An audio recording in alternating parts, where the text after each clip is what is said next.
Assalamu alaikum and welcome to my channel. My name is Kamran. For someone who do not know me, I make videos about FPSC, NTS, PPSC and other competitive exam. I also make videos about some of subjects which I used to teach including commerce, accounts, finance and management science.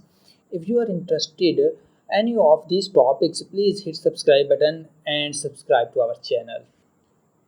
In the syllabus of Senior Editor Public Procurement Regulatory Authority Rule 2004 is included.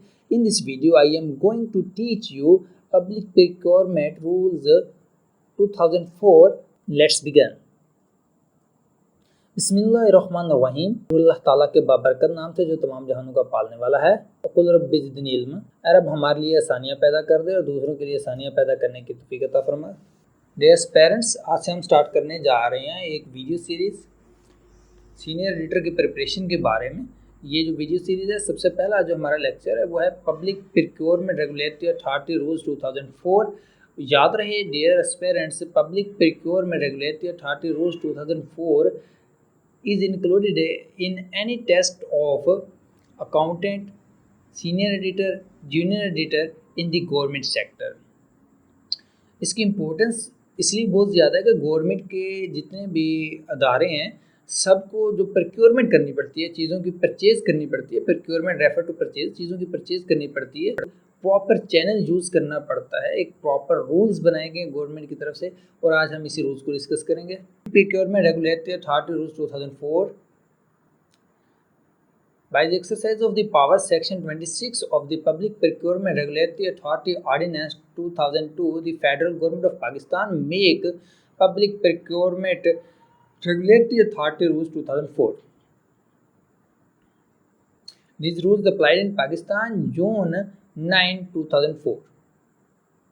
In this lecture of the Public Procurement Regulatory Authority 2004, we will discuss the various terms which are defined under the law of Public Procurement Regulatory Authority 2004. First term defined under the law is the bid. Bid means a tender or an offer in response to an invitation by person, consultant, firm, company or an organization expressing his or its willingness to undertake a specified task at a price. As parents, bid क्या है कि कोई भी person, consultant, firm, company या organisation जब अपनी willingness का इजहार करती है कि वो एक स्पेसिफिक टास्क, एक स्पेसिफिक काम को एक स्पेसिफिक प्राइस पे करेगी और उसके लिए वो सपोज कर लें एक कॉलेज ने कुछ चीज़ परचेज़ करनी है तो कॉलेज उसके लिए इनविटेशन करेगा, किसी भी न्यूज़पेपर्स के अंदर वो टेंडर देगा, उसके अंदर वो इनविटेशन टू टेंडर होगा। जो भी पार्टीज इंटरेस्टेड होंगी चेयर्स सप्लाई करने में वो अपने अपने बिड्स जमा करवाएंगी। क्लोज बिड होती है, ओपन बिड होती है, ये हम आगे जाकर डिस्कस करेंगे। बिडर जी, बिडर कौन होता है? सिंपल सी बात है, बिडर वही होगा जो बिड करेगा। Bidder mean a person who submit a bid, जो एक बिड सबमिट करवाता है वही बिडर होता है। Competitive bidding. Competitive bidding means a process leading to the award of a contract whereby all interested persons, firms, companies or organizations may bid for the contract and include both national and international bidding. सबसे पहली बात, competitive bidding के अंदर MCQs के point of view से national and international bidding दोनों ही include होती है। सेकंड बात कि कॉम्पिटिटिव बिडिंग एक प्रोसेस है, एक प्रोसीजर है जिसके ज़रिए कंट्रैक्ट को जीतने के लिए तमाम जो इंटरेस्टेड पर्सन्स होते हैं, फर्म्स हैं, कंपनीज या ऑर्गेनाइजेशन है, वो बिड सबमिट करवाती हैं उस कंट्रैक्ट को विन करने के लिए। ये कॉम्पिटिटिव बिडिंग होती है। अगर बिडिंग के बगैर कोई इंस्टीट्यूशन प्रोक्योरमेंट करता है तो according to Public Procurement Law 2004 it is illegal. Contractor mean a person, consultant, firm, company or an organization who undertake to supply goods, services or work. जब भी dear parents जब भी डियर पेरेंट्स कोई भी form, person, company और organisation bid win कर लेती है, जब वो बिड विन कर लेती है फिर वो जो गवर्नमेंट एजेंसी है जो प्रोक्योरमेंट कर रही है और जो कंट्रैक्टर है उनके दरमियान एक कंट्रैक्ट हो जाता है। ठीक है, तो कंट्रैक्टर वो होगा जिसके साथ गवर्नमेंट एजेंसी का कंट्रैक्ट होगा। कंट्रैक्ट किस चीज़ के लिए होगा? डेफिनेटली किसी न किसी चीज़ की प्रोक्योरमेंट के लिए होगा। सर्विसेज की प्रोक्योरमेंट भी हो सकती है, गुड्स की प्रोक्योरमेंट भी हो सकती है और कंपनी की कंप्लीशन ऑफ एन वर्क भी हो सकती है। Next, contract. कंट्रैक्ट क्या है? Contract means an agreement enforceable at law. दो पार्टीज के दरमियान जो एग्रीमेंट होता है और इन्फोर्सेबल एट लॉ हो तो उसे हम कंट्रैक्ट बोलते हैं। कंट्रैक्ट में भी written and may be verbally भी हो सकता है, लेकिन ये जो कंट्रैक्ट होते हैं गवर्नमेंट एजेंसी जो भी कंट्रैक्ट करती हैं ये in the form of written होता है और एप्लीकेबल एट लॉ होता है। Corrupt and fraudulent practices. Procurement and fraudulent practices. Corrupt and fraudulent practices include the offering, giving, receiving, and or soliciting of anything of value to influence the action of public official or supplier or contractor in procurement process of in contract execution to the detriment of the procuring agency। देखिए, किसी भी किस्म की कोई value की चीज़, कोई money bribe करना किसी भी किस्म का, चाहे वो आप दूसरे कंट्रैक्टर को कर रहे हैं कि ये आप कंट्रैक्ट छोड़ दें और कंट्रैक्ट मुझे मिल जाए, या दूसरे सप्लायर को कर रहा है या गवर्नमेंट ऑफिशियल को कर रहा है, प्रोक्योरिंग एजेंसी को कर रहा है, तो वो क्या कहलाएगी? करप्ट एंड फ्रॉडुलेंट प्रैक्टिस कहलाएगी, जो आप प्रोक्योरमेंट के प्रोसेस को इन्फ्लुएंस करने के लिए कर रहे हैं। सेकंड, अगर कोई भी बिडर मिसप्रेजेंटेशन ऑफ फैक्ट्स करता है, misrepresentation of facts in order to influence a procurement process और एग्जीक्यूशन ऑफ द कॉन्ट्रैक्ट। कोई भी पार्टी प्रोक्योरमेंट प्रोसेस के अंदर मिसप्रेजेंटेशन ऑफ फैक्ट्स करती है प्रोक्योरमेंट प्रोसेस को इफेक्ट करने के लिए, या बिडिंग होने के बाद, बिड विन होने के बाद कंट्रैक्ट की एग्जीक्यूशन के लिए, तो वो भी करप्ट एंड फ्रॉडुलेंट प्रैक्टिसेस में आएगा। Emergency. Emergency mean natural calamities, disasters, accidents, wars and operational emergency which may give rise to the abnormal situation requiring prompt and immediate action to limit or avoid the damage to person, property or environment. Dear parents, emergency mean किसी भी किस्म की कोई ऐसी situation, कोई natural calamity, flood, earthquake, कोई disaster, accident, operational emergency, किसी भी किस्म की जो इमरजेंसी हो जाएगी, जो कि जिसके अंदर जो सूरत हाल है वो एबनॉर्मल हो जाएगी, और उस सूरत हाल की ये रिक्वायरमेंट होगी कि लोगों के जान, माल और माहौल के तहफ़्फ़ुज़ के लिए इमीडिएट एक्शन लिया जाए, ऐसी सिचुएशन होगी तो उसे इमरजेंसी कहा जाएगा। वो इमरजेंसी होगी under ordinance 2002। Lowest valuated bid. Lowest evaluated bid, देखिए कौन कौन सी बिड लोएस्ट इवैल्यूएटेड बिड होगी।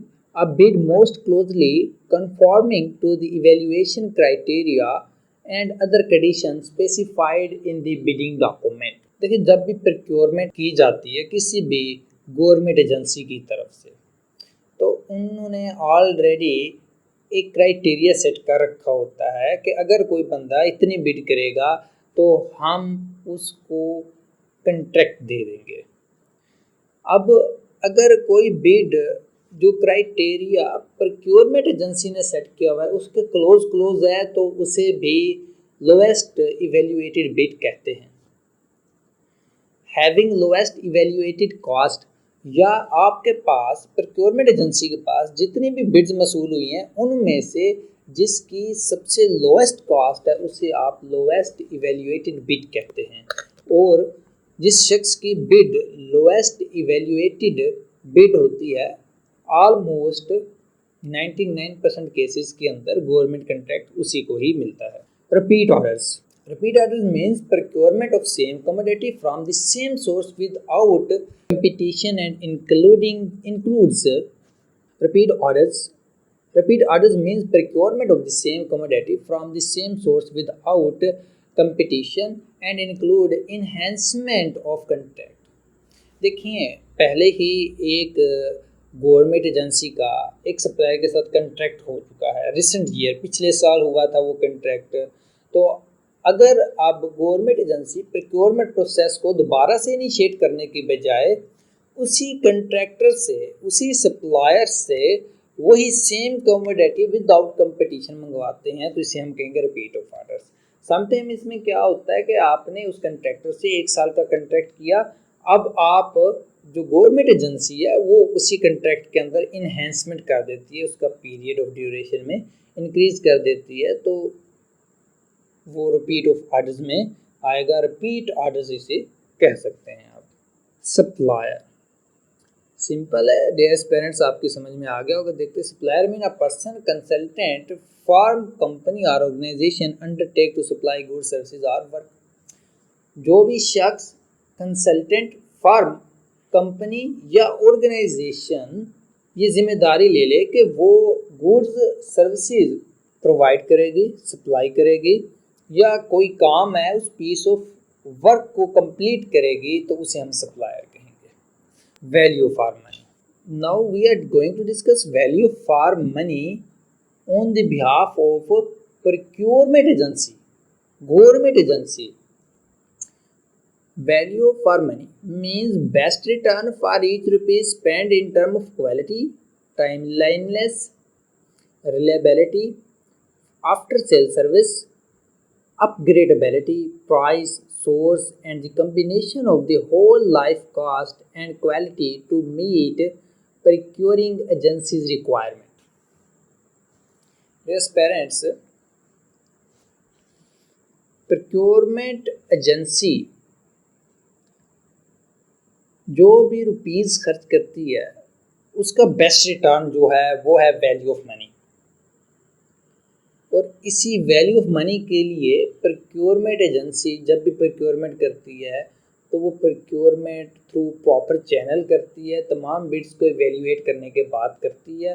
अब वो बेस्ट रिटर्न्स किस किस फॉर्म में देख रहे हैं, प्रोडक्ट या सर्विसेज जो भी वो प्रोक्योर कर रहे हैं उनकी क्वालिटी, डिलीवरी कितनी टाइम पे, रिलायबिलिटी, आफ्टर सेल अगर कोई प्रॉब्लम आ गई, अगर ओरिएंट के एसी खरीदे हैं किसी ऑफिस ने, गवर्नमेंट ऑफिस में, तो उसके बाद कोई प्रॉब्लम आ गई तो आफ्टर सेल सर्विस, अपग्रेडेबिलिटी, जो प्रोडक्ट हम ले रहे हैं उसके अपग्रेडेबिलिटी है नहीं है, price, source, combination of whole life cost, कि वो जो प्रोडक्ट आप एक्वायर कर रहे हैं उसकी पूरी लाइफ की जो कास्ट है वो, and quality to meet the procurement agencies requirement.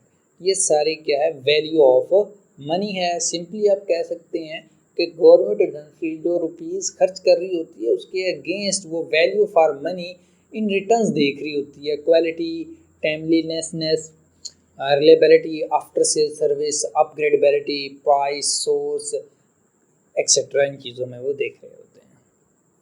Dear parents, video अच्छी लगे तो इसे सब्सक्राइब कीजिएगा, दोस्तों के साथ शेयर कीजिएगा, चैनल को सब्सक्राइब करें और दोस्तों को भी इनवाइट करें चैनल को सब्सक्राइब करने के लिए। हंसते रहें, मुस्कुराते रहें, हमें दुआओं में याद रखिएगा। अल्लाह ताला आपका हामी नासिर हो। नेक्स्ट वीडियो तक हमें दीजिए इजाज़त। खुदा हाफिज़।